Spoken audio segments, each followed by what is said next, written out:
Hey guys, so I promised you that I would make 3 videos, one video each about my top 3 favorite custom GPTs, why I love them and how to use them. So my very favorite custom GPT is called Consensus or Consensus GPT. This GPT is especially useful for academics, researchers, or anyone who has to write high quality, authoritative texts, reports that include academic, peer reviewed sources.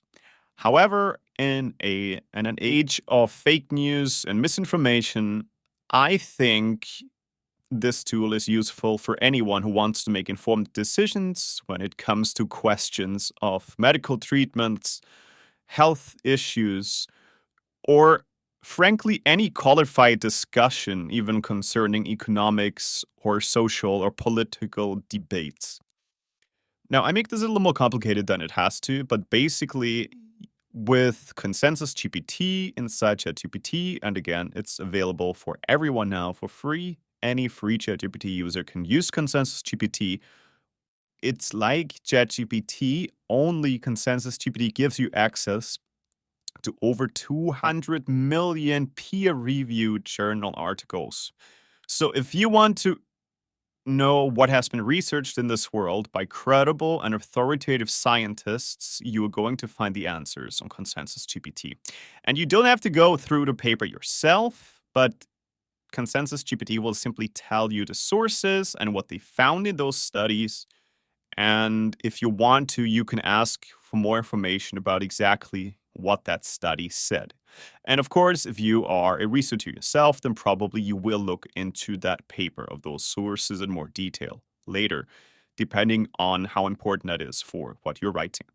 So that is a long introduction. Now let me just show you how this works with 3 use cases, okay? I'm not inside ChatGPT here. I'm on the website where the company itself is explaining basically what it can do.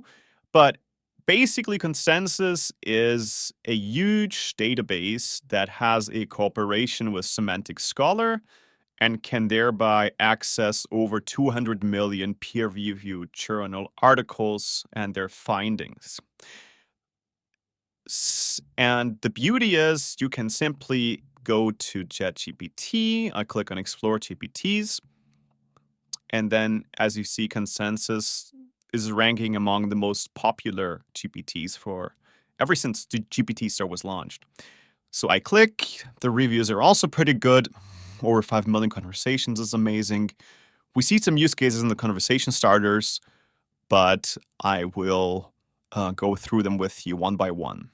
And my most favorite use cases.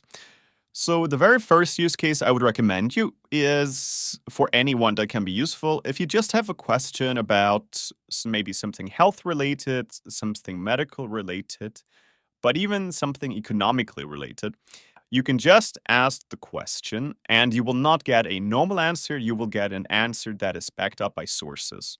So to do that, I will simply click on the first conversation starter. Here, is sauna good for heart health? And again, here, I would just click on always allow because I trust this GPT, but for now, just click on allow. Now it sends that question to its database, and we are now getting a few answers here. Right, and as you can see, we always have the finding and then the source, and if you click here, you will get a link to that very article if you want to check it in more detail. So we have a qualified answer based on scientific findings, and it took us less than a minute. If you wanted to, some people may say, well, those sources are pretty old. You could also just then write a second prompt and say, okay, great, but please find me 5 sources that are from 2015 or younger, right? Because, yeah, some people may say those sources are old. Maybe they have been disproven. Okay, so that's one use case. Now let me just start a new conversation in Consensus GPT. And the next one that I personally like is that you ask for a number of sources on a specific topic. So, what I'm going to do is I'm going to write the following prompt. So, give me 5 sources that discuss language learning and language teaching for kids with ADHD. Make sure the studies are less than 10 years old. I hit the enter button. And now, what Consensus will do is that it gives me the sources. It gives me the sources, and in the next step, I could ask Consensus to give me the exact findings of all of those studies, or maybe just of the first study or the second study. And okay, so as an example, I'll just do that now. So I ask, thank you, can you please list me the main findings for the first study? Right? Make sure this is the first study. So that is the first study. And it will give us the main findings. And you can do that you can ask for the second study and so on, right? This request, this use case is also great if you just feel like you need additional sources, or maybe, which is a bit biased, right? It's not really exactly how you should work academically, but let's say you've already written your paper and you just feel that you need a few additional sources on that one aspect of your research. Then you can just ask to find more sources of articles that talk exactly about that topic, and you will find them, and then you can easily make sure your research is more qualitative in covering every aspect. All right, a third use case that I really like is exploring research questions, right? Often you want to find that gap in the academic research where you can make a valuable contribution by researching it. There are various ways you can ask ChatGPT for that. Wait, let me just start a new conversation. Personally, I would use a iterative process and generally start brainstorming with Consensus GPT, and then maybe you can break it down. So I would start typing something like this. I want to write a research paper about language learning of and teaching for kids with ADHD. What are potential research questions to explore? I hit the enter button, and Consensus GPT will now give me a few areas that I can explore and some suggested research questions. And treating this as a conversation with the AI, you can just ask it to maybe come up with new questions in a field. Like if you say, okay, I find this one very interesting, but give me some more suggested questions.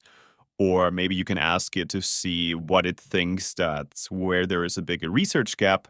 But that way you can just continue the conversation and come up with ideas for a research question. And then of course you could start a new conversation and ask that question as a research question where the Consensus will find you what has been researched on this already, so you get a better idea. And obviously, another big use case that probably most of you are thinking about is just having Consensus write for you. Obviously, you have to know what the consequences are and the ethical concerns around this, but I don't see any reason why you shouldn't have it write a draft for you that you will then edit and improve upon.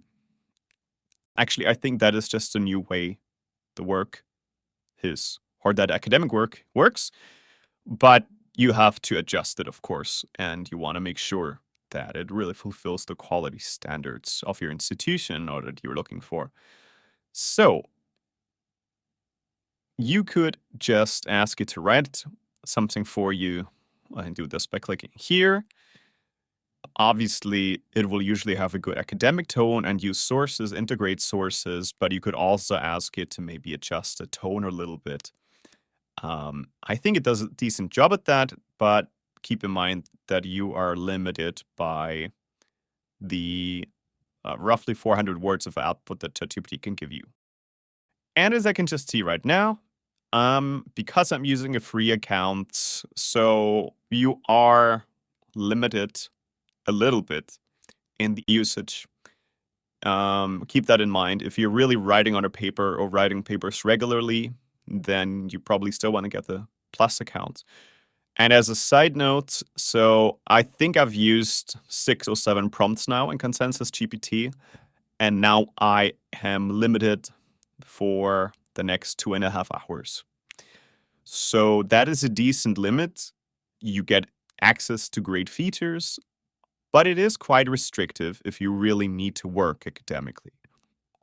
But yeah, that's what I have to say about Consensus GPT. You can also find consensus.app and read about it, read about more features. They also have a great video where they show you how you can use it.